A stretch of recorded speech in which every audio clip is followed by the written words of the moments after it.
Imagine, tu marches vers ton travail, il fait froid, le ciel est clair. Et soudain, un flash. Plus lumineux que le soleil, mais totalement silencieux. Pendant 90 secondes, rien. Juste un trait blanc dans le ciel. Une beauté presque hypnotique. Et puis, sans prévenir, 1500 blessés, des milliers de bâtiments endommagés, tout ça à cause d'un astéroïde de 20 mètres, la taille d'un immeuble. Et la partie la plus humiliante, le même jour, les astronomes attendaient effectivement un astéroïde. Mais ce n'était pas celui-là. Ils avaient prévu l'arrivée d'un objet, et c'est un deuxième totalement imprévu qui nous a frappés. Alors, aujourd'hui, on répond à 3 questions essentielles. Pourquoi rate-t-on autant d'astéroïdes? Qu'est-ce qu'un impact peut réellement provoquer? Et si un gros astéroïde fonçait vers nous, est-ce qu'on pourrait faire quelque chose pour l'arrêter?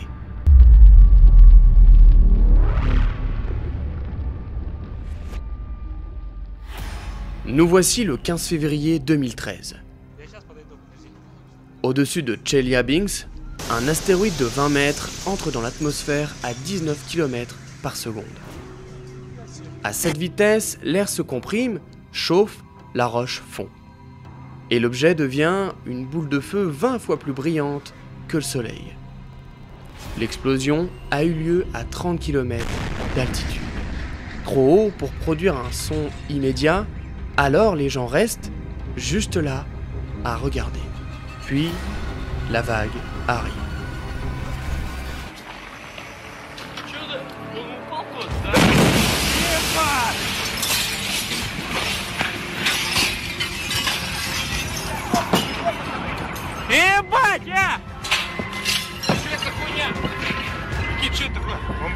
Une explosion équivalente à 30 fois Hiroshima qui brise des milliers de vitres et blesse les gens qui regardaient par la fenêtre.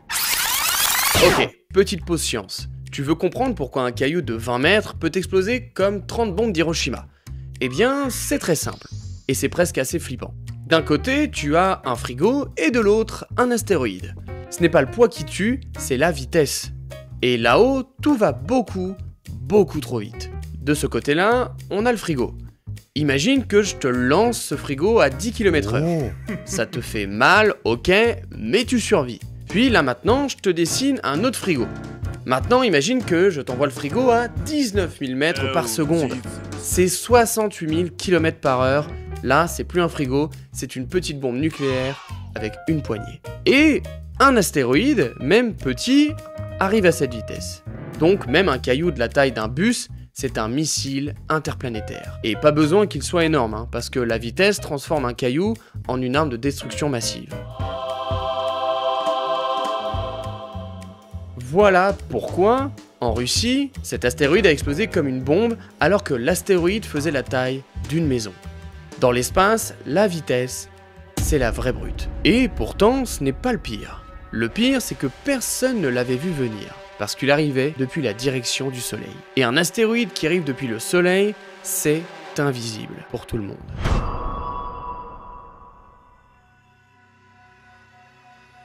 Depuis 1988, plus de 1200 astéroïdes d'au moins 1 mètre ont frappé la Terre. Et tu veux deviner combien on en avait détecté avant l'impact? 5. Et oui, juste 5 astéroïdes détectés sur 1200. Et jamais avec plus d'1 jour d'avance. Mais voici les raisons. De 1, parce qu'ils sont trop sombres. Un astéroïde n'est pas une boule brillante. C'est une roche irrégulière, souvent noire, qui reflète environ 10 à 15% de la lumière. Et oui, voilà pourquoi on ne les voit pas. Un astéroïde renvoie à peine 10 à 15% de la lumière du Soleil, c'est comme chercher un chat noir dans une cave plongée dans l'obscurité. Et bien sûr, avec une lampe de poche qui marche, mais alors très mal. Maintenant, voici un caillou. Leur surface est mate, rugueuse, irrégulière, et ils ne veulent pas être vus. Donc imagine ce que c'est de le voir dans l'espace. Deuxième point, c'est parce qu'on voit dans un tout petit cône du ciel. On détecte 85% des astéroïdes dans une zone bien précise. La portion du ciel opposée au Soleil. C'est le seul endroit où ils sont bien éclairés. Tout ce qui arrive depuis le Soleil sont invisibles, comme ce qui s'est passé en Russie. Troisième point, parce qu'un astéroïde n'est qu'un pixel. Mais vraiment. Même un objet de 100 mètres, vu à des millions de kilomètres, se déplace d'un pixel ou deux entre chaque photo. Il faut un œil incroyable. Bon, là maintenant, je vais te montrer ce que c'est qu'un pixel. Un pixel, un seul, c'est tout ce que représente un astéroïde à plusieurs millions de kilomètres. Bon, maintenant, regarde. Voici l'image brute de télescope. Tu vois ce petit pixel là? Non? Bah c'est normal, c'est littéralement un grain de poussière qui se déplace dans l'espace. Maintenant, on va avancer un petit peu et tu vas comprendre. Pour le repérer, les astronomes doivent comparer des dizaines d'images, chercher ce pixel qui bouge d'un poil, autant dire c'est chercher un moustique dans un stade de foot, et ça, la nuit. Quatrième point, parce que même détectés, ils sont imprévisibles. Les planètes deviennent les astéroïdes sans arrêt. C'est ce qu'on appelle le chaos dynamique. Au-delà de 100 ans, leurs trajectoires deviennent impossibles à prévoir, même avec des données bien parfaites. Bon, maintenant, voilà ce que peut vraiment provoquer un astéroïde. Par exemple, l'astéroïde en Russie a fait 1500 blessés et faisait à peine 20 mètres de diamètre. Maintenant, on passe à 50 mètres à un cratère d'1 km à peu près. Le cratère Barringer, en Arizona, fait 1,3 km de large.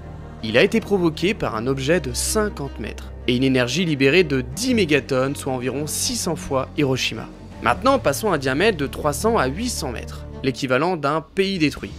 Un astéroïde de 300 mètres peut détruire une mégalopole et provoquer des incendies massifs sur des centaines de kilomètres. Et on n'a pas encore détecté tous ceux de cette taille, parce que croyez-moi, il y en a. Maintenant, passons à un diamètre encore plus destructeur, 1 km. Bon là, clairement, c'est un continent dévasté. À partir d'1 kilomètre, ce sont des tsunamis, des cratères géants et une atmosphère bouleversée. Et on peut même dire la fin d'un continent tout entier. Bon, maintenant passons vraiment au colosse, 10 km. Bon là clairement c'est l'extinction de masse. Parce qu'il faut savoir qu'il y a 66 millions d'années, un astéroïde de 10 km a tué 70% de la vie sur Terre. Il a libéré environ 100 millions de mégatonnes, le ciel est devenu un four à l'échelle de la planète. Peut-on stopper un astéroïde aujourd'hui avec nos technologies actuelles? Bah, tu vas voir que c'est compliqué. Parce que, premièrement, déjà le faire exploser, eh ben non.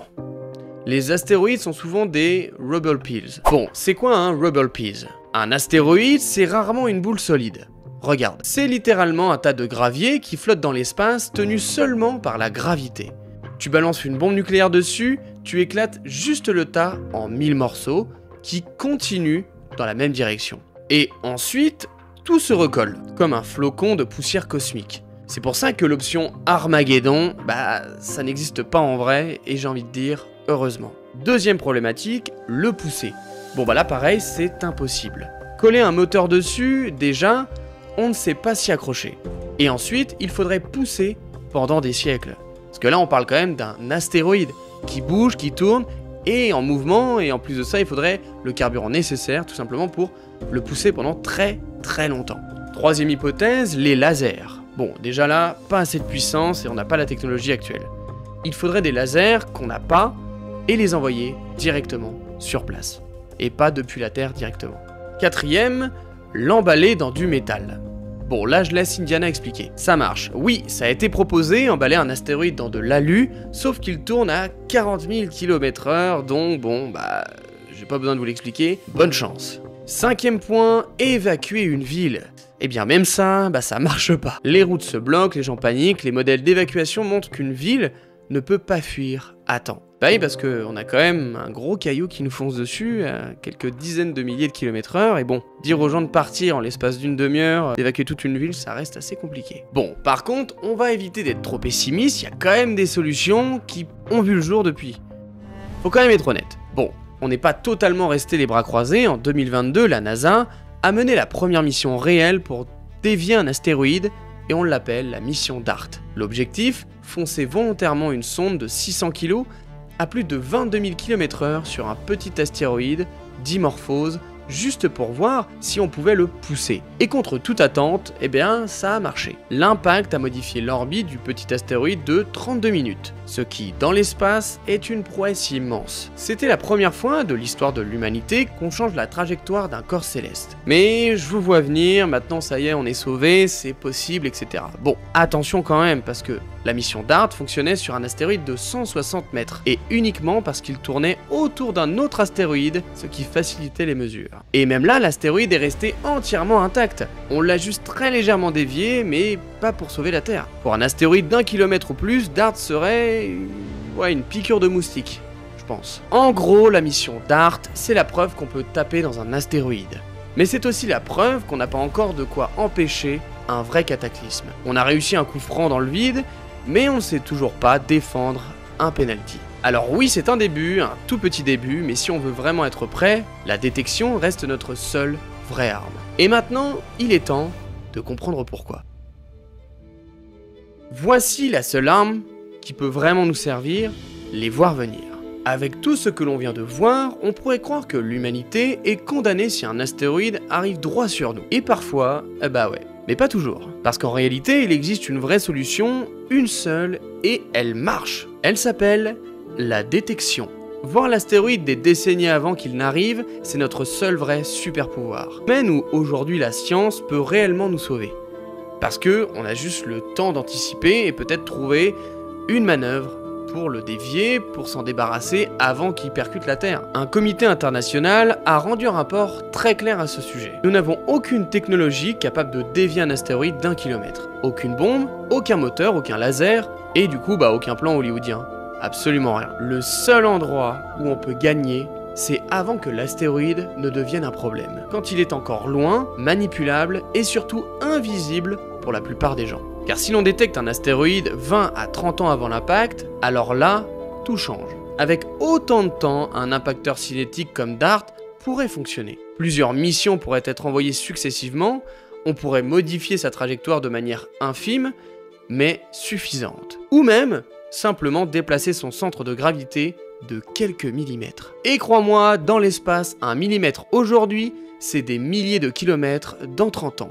Et oui, parce que les gens imaginent qu'il faut pousser un astéroïde comme une porte. Alors qu'en réalité, il suffit de presque rien. Un tout petit changement de sa vitesse, même pas 1 cm par seconde, et l'objet manquera la Terre de milliards de kilomètres au bout de quelques décennies. C'est comme lancer une balle, si tu changes l'angle d'1 degré, elle atterrit dans un autre pays. Et oui, parce que les dinosaures n'avaient pas de télescope, tandis que nous, si. Alors notre survie dépend d'une chose, continuer à regarder le ciel avant qu'il ne nous regarde en retour. Aujourd'hui, on a catalogué 1 million d'astéroïdes, mais parmi les objets les plus dangereux, 24 000 sont des Near Earth Objects, 2200 sont potentiellement dangereux, et il manque encore beaucoup. Les plus inquiétants, les 150 à 300 mètres de diamètre. Assez petits pour passer inaperçus, mais assez gros pour raser une ville entière. Et certains d'entre eux arriveront du Soleil, dans notre angle mort, comme en Russie. Mais voici ce qu'il faut retenir. On ne peut pas détruire un astéroïde, on ne peut pas le pousser, on ne peut pas l'exploser, et évacuer une ville est pratiquement impossible. Mais on peut voir venir une menace, si on investit dans les bons télescopes, dans les programmes de détection, dans la recherche, et si on arrête de croire qu'on est préparé, parce que pour l'instant, on ne l'est pas.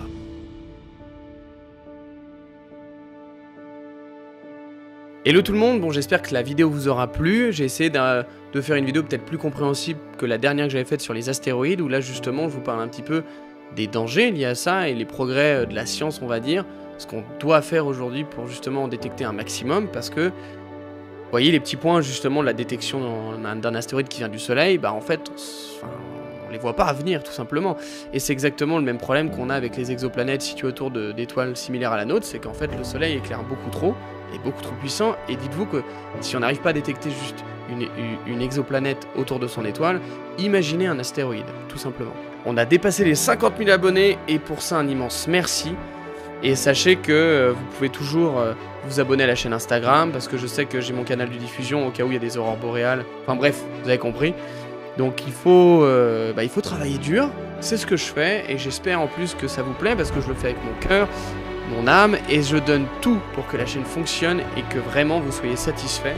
Donc voilà. Et puis moi je trouve que c'est vous rendre aussi l'appareil, de voir autant de personnes suivre la chaîne, que ce soit sur Instagram, TikTok ou YouTube, et c'est une sorte de remerciement aussi parce que je vis maintenant de ce que j'aime et vous avez le droit que je reste créatif, inventif, que je vous divertisse, on va dire, et que je vous apprenne des choses et puis c'est tout.